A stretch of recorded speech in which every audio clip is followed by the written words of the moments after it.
दीपावली के पावन पर्व की सभी देशवासियों को हार्दिक शुभकामनाएं। सज्जनों, इतिहास में दीपावली के पावन पर्व पर लक्ष्मी पूजन के रूप में विधि विधान से पूजा करने की परंपराएं चली आ रही है और प्रत्येक मनुष्य शास्त्रों के अनुसार, अपने अनुभव के अनुसार, कर्मकांड के अनुसार, संतजनों के निर्देशानुसार अनेकानेक विधि के द्वारा दीपावली की पूजा करते हैं। और वैसे तो श्रद्धा ही भक्ति है और आत्म साक्षात्कार के साथ अपने घट भीतर ज्ञान का दीपक प्रकट करके ज्योति से ज्योति जगाए चलो और प्रेम की दुनिया बसाए चलो। ब्रह्मांड में वास्तविकता को पहचानने के बाद अपने घट भीतर में एक खुशी का दीपक प्रकट करके खुशियाँ बांटना ही, दीप प्रज्वलित करके दीपावली मनाना है। उसके साथ साथ श्री सद्गुरुदेव की कृपा प्रसाद के अनुसार हमने कुछ सांकेतिक रूप से लक्ष्मी पूजन की विधि की है और वो मैं आप सबसे अभी बताने जा रहा हूँ कि उसमें कौन कौन लक्ष्मी पूजन में हमने हमारे अनुभव से सर्वश्रेष्ठ माने हैं। जय गुरुदेव जी की, जय गुरुदेव जी की। तो सज्जनों, अभी हम लक्ष्मी पूजन की विधि के बारे में आप सबको बताना चाहते हैं। वो इस प्रकार है, तो ये सब आपके सामने दिखाई दिया जा रहा है। तो सबसे पहले मैंने ये जो थाली के अंदर बाजरी है उनको लक्ष्मी का रूप दिया है। ये मनुष्य इसका आहार करने से अपने इस मानव देह को सुरक्षित रख सकता है। तो ये एक लक्ष्मी है जिससे मनुष्य अपनी भूख मिटा सकता है। और उसके साथ साथ इस थाली के अंदर जो मुद्रा है वो भी लक्ष्मी का रूप है, जिसमें वो पास में होने से मनुष्य अपने जीवन में जो भी कार्य करना है वो इस लक्ष्मी के बल पर कर सकता है। और उसके बाद में ये जो आपको सामने तस्वीर दिखाई दे रही है वो आप सबको वैसे पता ही है, भगवान विष्णु की अर्धांगिनी लक्ष्मी देवी है, जिसको अपन लक्ष्मी माता के रूप से मानते हैं। और वैसे सतोगुणी अपना गुण है, वो विष्णु है और उनकी देवी है, अर्धांगिनी है जो लक्ष्मी है। तो सतोगुण जिसके अंदर है उसके अंदर माँ रूपी लक्ष्मी है, वो लक्ष्मी माता है। और जो सरस्वती है वो ब्रह्मा की अर्धांगिनी है, जो ब्रह्म अपना घट भीतर है और वो एक सुरीली कंठस्थ आवाज में गुणगान करती है, इसलिए उसे सरस्वती देवी की उपाधि से माना जाता है। और साथ में भगवान शंकर तमोगुणी है, उनके पुत्र है गणेश जो गुणों के पति है, जो मस्तिष्क में उनकी जगह बताई हुई है। और रिद्धि और सिद्धि ये उनकी दो रानी है, जो मनुष्य को सब कुछ सोचने की, समझने की शक्ति प्रदान करती है।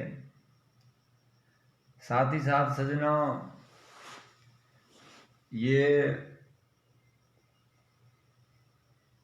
जो सप्ताह पुराण श्रीमद् भगवत सुख सागर है, जो पूरे ब्रह्मांड का इसके अंदर ज्ञान है, पूरे ब्रह्मांड का सृष्टि का वर्णन है, उसके साथ ये यथार्थ गीता है स्वामी अड़गड़ानंद जी महाराज की।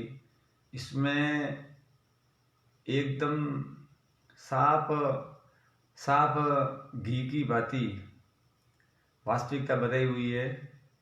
साथ ही साथ खुशहाल व विश्व समृद्ध विश्व, ये एक भारत के पूर्व राष्ट्रपति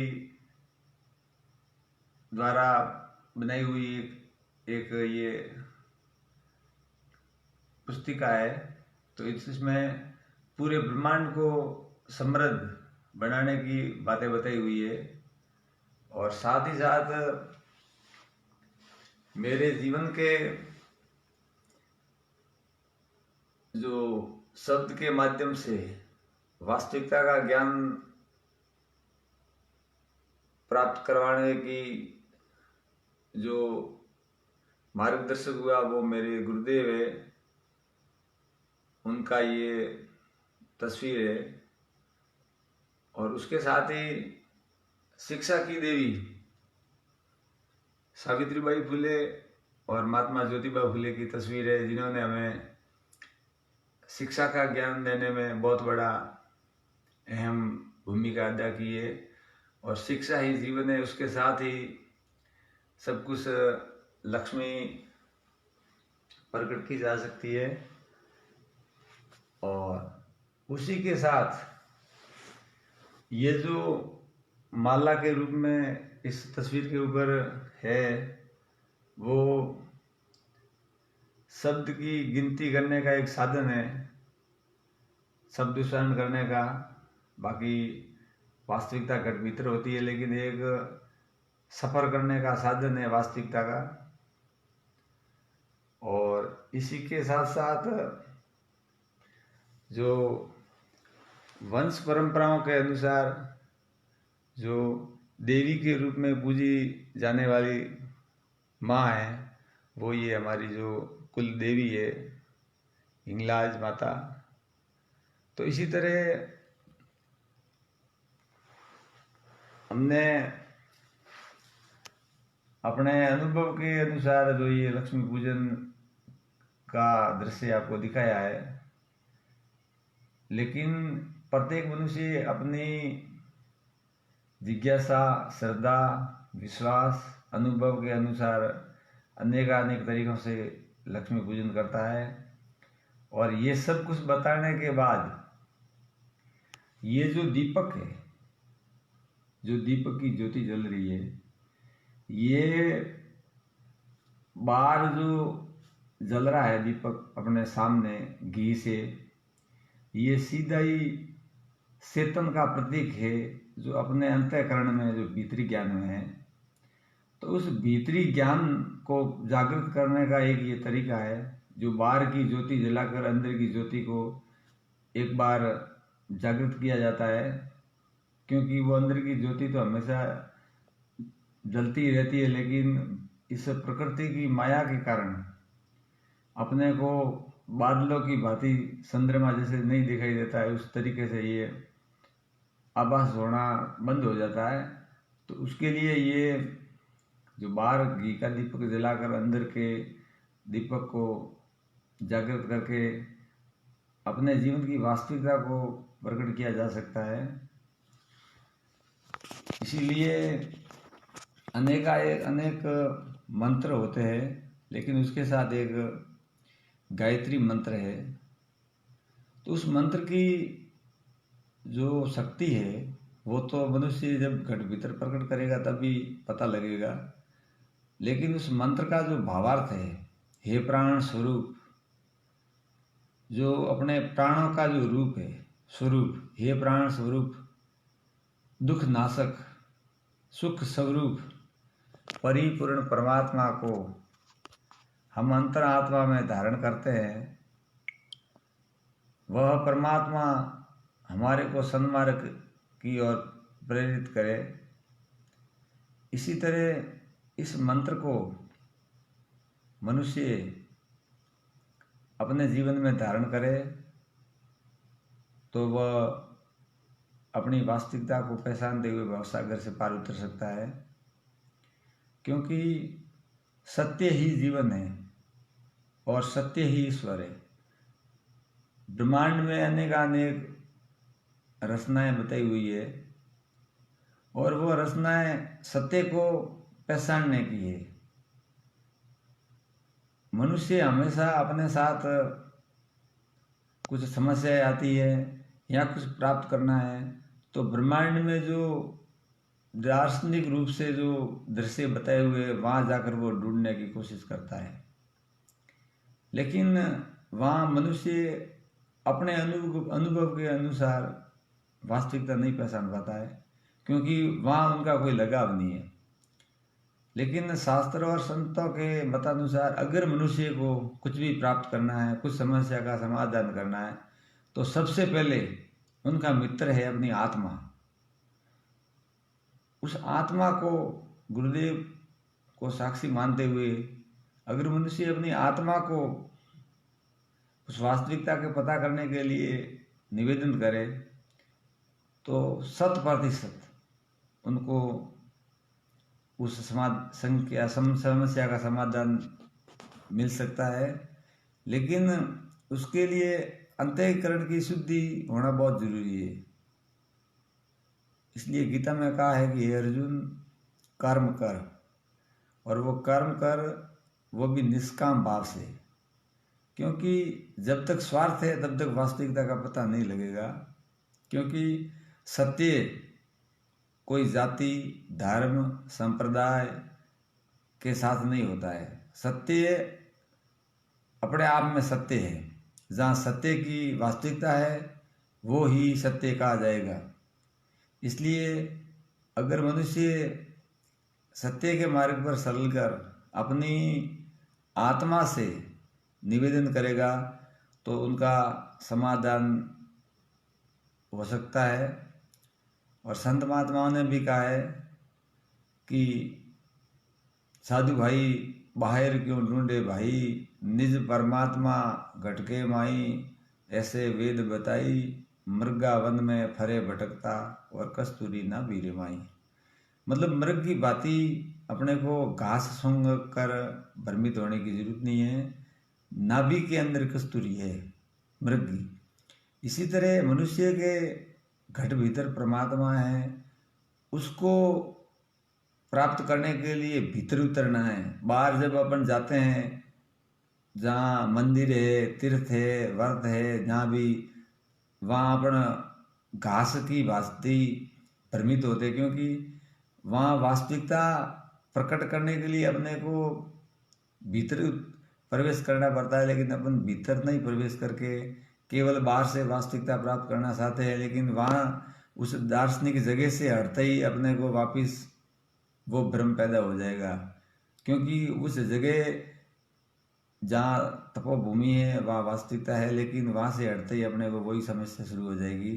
इसीलिए हमेशा के लिए वास्तविकता रखने के लिए अपने भीतर प्रवेश करें, अपने गुरुदेव को साक्षी मानते हुए सत्य के साथ कर्म करें और पूरे ब्रह्मांड को अयम निज पूर्ववेदी गणना लघु शेषाम उदार सरिता नाम तो वसुधैव कुटुम्बकम। पूरा ब्रह्मांड एक ही परिवार है। इसी तरह अपन अपने राष्ट्र की बात करें तब आज की जनसंख्या में लगभग 95% लोग शिक्षा ग्रहण कर चुके हैं, साक्षरता है। और जब अपन शिक्षा ग्रहण करने जाते हैं तब शिक्षा ग्रहण करने से पहले अपने को अपने आत्म स्वरूप की प्रार्थना करवाई जाती है और उसके बाद में प्रतिज्ञा दिलाई जाती है कि भारत मेरा देश है और समस्त भारतीय मेरे भाई बहन हैं। ये प्रतिज्ञा हम सब ले चुके हैं, चाहे किसी धर्म संप्रदाय से जुड़े हो। फिर हमने ये प्रतिज्ञा प्रतिदिन ली है। जितना अपन समय अपन विद्यालय गए 5 साल 10 साल तक हमने प्रतिज्ञा प्रतिदिन लेने के बाद में हमें शिक्षा प्राप्त करवाने का गुरुजनों ने मार्गदर्शन किया था। तो ये सब कुछ अपन प्रतिज्ञा ले चुके हैं। तो फिर ये अन्याय अत्याचार जो कुछ भी हो रहा है इस अपने राष्ट्र में, तो वो बाहर से आकर कोई नहीं कर रहा है। इसका मतलब अपन ने प्रतिज्ञा ली है वो नाम मात्र के लिए। अगर वो प्रतिज्ञा वास्तविकता से ली होती तो ये नहीं होता। तो सबको खुशहाल जीवन की, मंगलमय जीवन की शुभकामनाओं के साथ हैप्पी दीपावली, शुभ दीपावली। आपका जीवन सदा कुशल मंगल रहे, उज्जवल भविष्य की शुभकामनाओं के साथ कालूराम माली समाज सेवी की ओर से जय गुरुदेव जी की। आपके भीतर बैठे परमात्मा को नमस्कार, साधुवाद, वंदन। जय गुरुदेव जी की सज्जनों, जय गुरुदेव जी की। फिर मिलेंगे खुशी के साथ, परमात्मा ने मिलने का मौका दिया तो। जय गुरुदेव जी की, जय गुरुदेव जी की।